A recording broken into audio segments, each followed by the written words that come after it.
What if the most painful moment of Prince Harry's life wasn't losing his father, but standing there in a room, frozen, as the most impossible words from his family fell over him? Words that would test everything he believed about loyalty, love, and duty. Imagine for a moment, the man who left royal life behind, the man who crossed oceans and sacrificed so much to protect his family, now forced into a corner he never thought possible. The room is silent. Every heartbeat echoes in his chest. And then, the voice of Princess and cuts through the tension. The words are calm, deliberate, almost surgical, but their effect is devastating.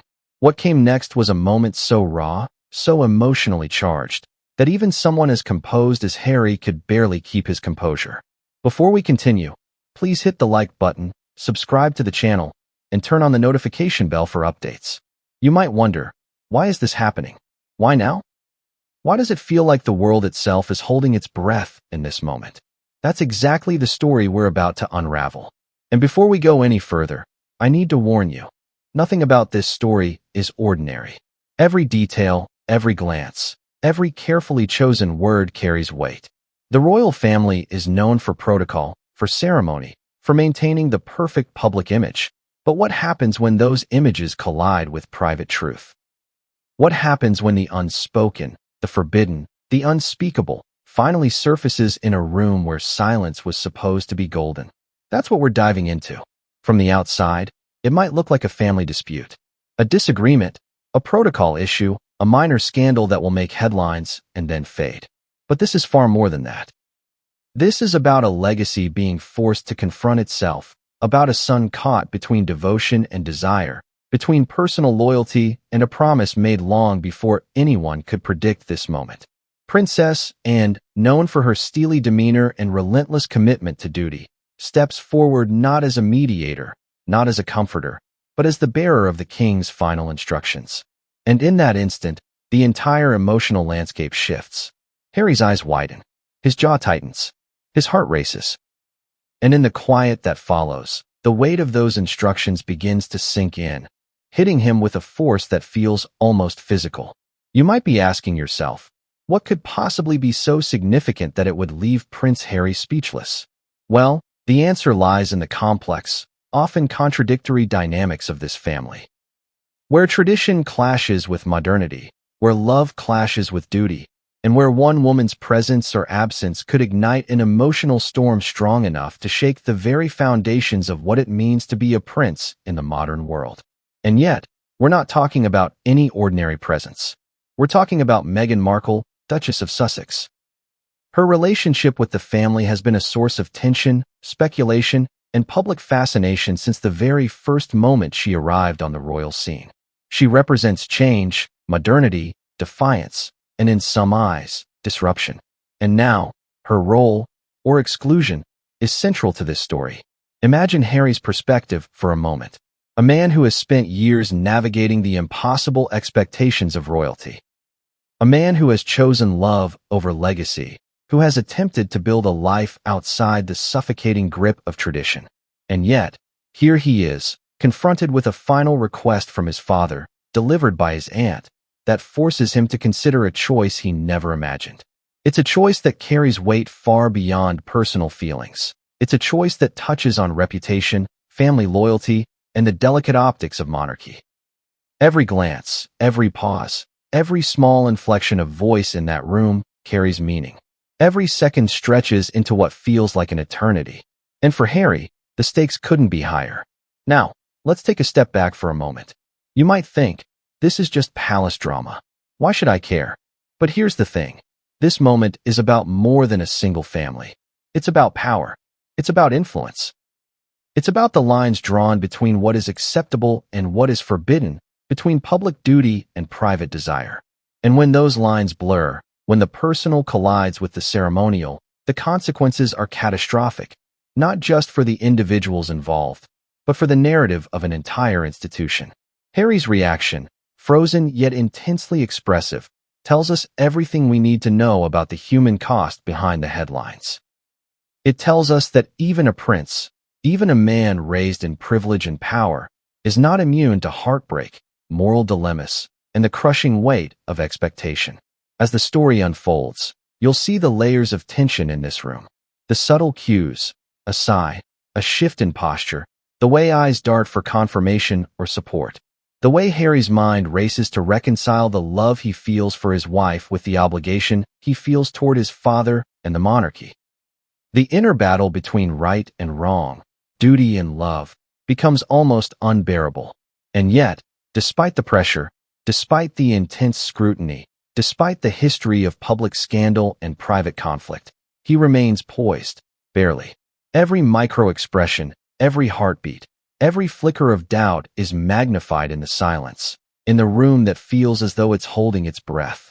You might wonder, why Princess and why not Prince William, or even a senior aide? The answer is layered. Princess Anne is, by all accounts, the steeliest, most unflinching member of the family when it comes to duty. She has long been seen as the enforcer of protocol, the one who ensures that legacy and tradition are upheld, even when others flinch.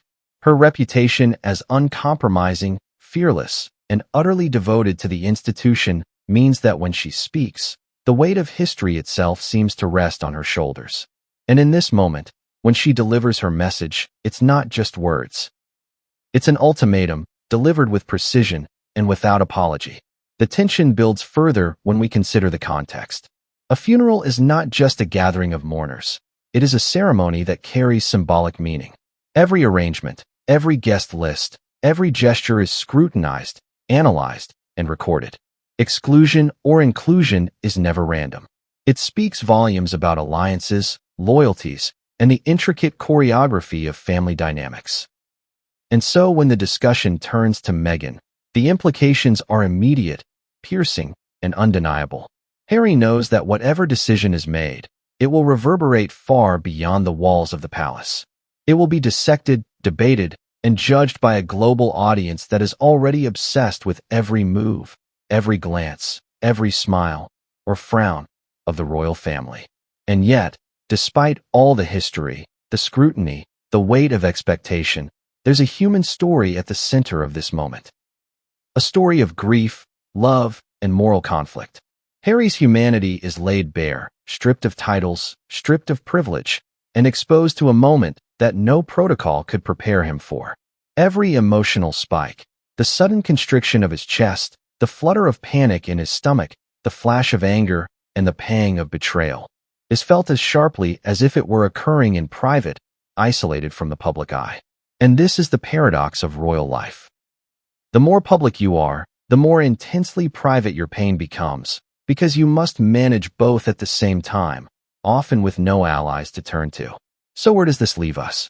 At the beginning of a story that is equal parts tragedy, drama, and psychological intrigue. A story that asks us to look beyond the surface of royal headlines and examine the raw, human experiences behind the carefully curated public image. A story that forces us to ask uncomfortable questions about duty, loyalty, love, and the price we pay when those values collide. And as we move forward, keep this in mind. The most shocking part isn't just what was said or who was excluded. The most shocking part is how it made Harry feel, and how that feeling would ripple outward in ways no one could have predicted. And now, as we step into the first moments of this story, the scene is set. Harry stands at the precipice of an impossible choice. The words hang in the air, heavy and unyielding. Princess Anne's gaze is steady, unflinching. The room holds its breath. And Harry, the man who has faced public scrutiny, who has battled personal demons, who has walked away from royalty itself in pursuit of love and autonomy, is suddenly confronted with a moment that tests every part of his heart, mind, and soul. The room was quiet, but not the kind of quiet that soothes. It was a quiet that pressed against your chest, that made each heartbeat feel like a drum announcing some inevitable verdict.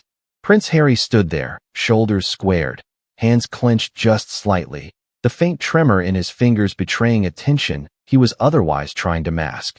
From the outside, he looked composed, regal even, but anyone paying attention to the subtleties. The flicker of his eyes, the slight tightening of his jaw, the almost imperceptible sigh when he realized what was about to be said, could see the truth. Harry was on the verge of being undone. Have you ever had a moment where your entire body seemed to betray you? where your mind knows what you should do, what you should say, but your body refuses to cooperate. That's exactly what was happening to Harry in that room. He had faced media scrutiny, relentless tabloid speculation, public humiliation, and even the pressures of his own choices in leaving royal life behind. But nothing had prepared him for this. Nothing could have prepared him for the precise, cutting, and emotionally explosive words that were coming. His eyes, usually guarded, widened slightly as Princess and began speaking. There was no malice in her tone. On the contrary, she spoke with that characteristic calmness, that sense of duty that could make even the most unruly royals pause. But calm can be cruel when it carries a message that cuts straight through the heart. Harry's gaze flicked briefly toward the door, as if looking for a way out, an escape, or perhaps a sudden miracle that would let him avoid what was coming. Of course, there was none. No one could save him from this. Not protocol, not etiquette, not even the love he had for his father. And then it happened. The words landed, not as a shout, not as a dramatic declaration, but with the quiet authority of inevitability. They hit harder than any argument or confrontation could have, because there was no choice in tone, no room for misinterpretation. Every syllable weighed down the air like a stone.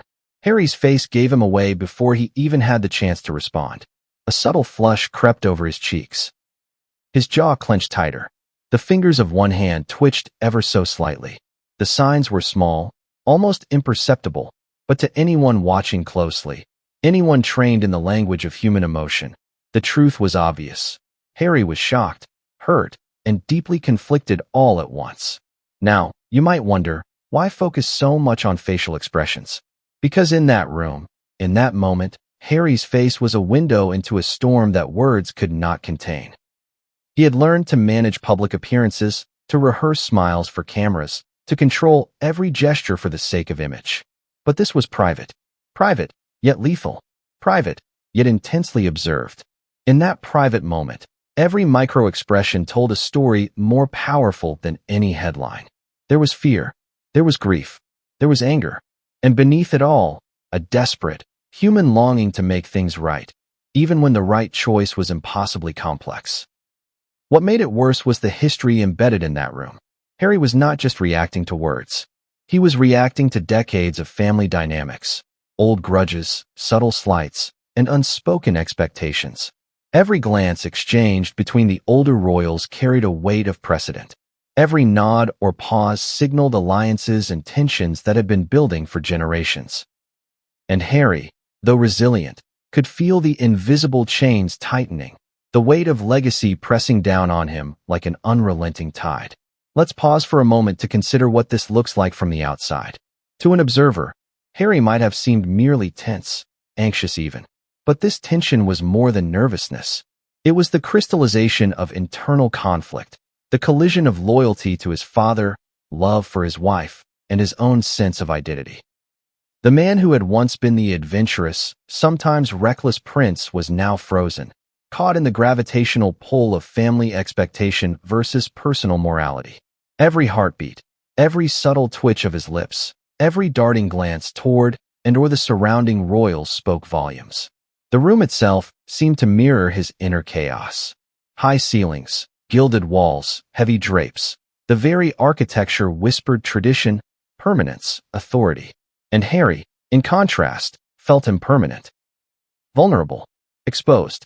He knew that the cameras might not be present, but the weight of the world seemed to press down on him regardless. And in that moment, it became clear, this was not about etiquette, protocol, or even legacy. This was about power, the quiet, unyielding power of words, history, and expectation combined. And then there was the subtle, almost invisible, flash of emotion that betrayed him even further. The flutter of the eyes, the quick inhale through the nose, the fraction of a second pause before responding. These tiny signals are the ones that tell the real story. They reveal the human beneath the title. They show that even a prince, groomed to embody stoicism, can be caught off guard, can falter, can feel the unbearable weight of expectation crushing down. And that is precisely what makes this moment so compelling, so tragic, so universally relatable.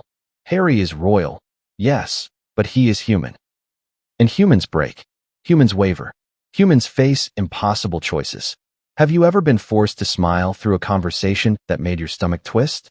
To nod politely while your heart screamed in protest? Harry was living that amplified 1,000-fold. And yet, despite every internal protest, every surge of conflicting emotion, he remained outwardly composed. Only the trained eye, only those who understood the nuances of human behavior, could see the storm raging beneath the surface. And this is what makes the story gripping. Not what is said, but how it is processed, how it lands, how it reshapes everything that comes next. But let's not forget the historical context. Harry's upbringing was punctuated by loss, by public scrutiny, by the constant tension between personal desire and public expectation. The death of his mother, the relentless glare of the media, the carefully curated expectations of royalty. All of these experiences had prepared him in part, but nothing could have prepared him for this moment of ultimate familial confrontation. It was a collision of past and present, private pain and public legacy, love and loyalty. And every second that passed heightened the stakes. As the words settled, Harry's mind raced. What should he say? How should he respond? Is it possible to obey and remain true to himself? Could he navigate this without betraying his wife, his father, or the very principles that had led him to step away from royal life? The questions came like waves, relentless, crashing against his rational mind, testing every ounce of composure he had left. And yet, outwardly, he remained a statue of control.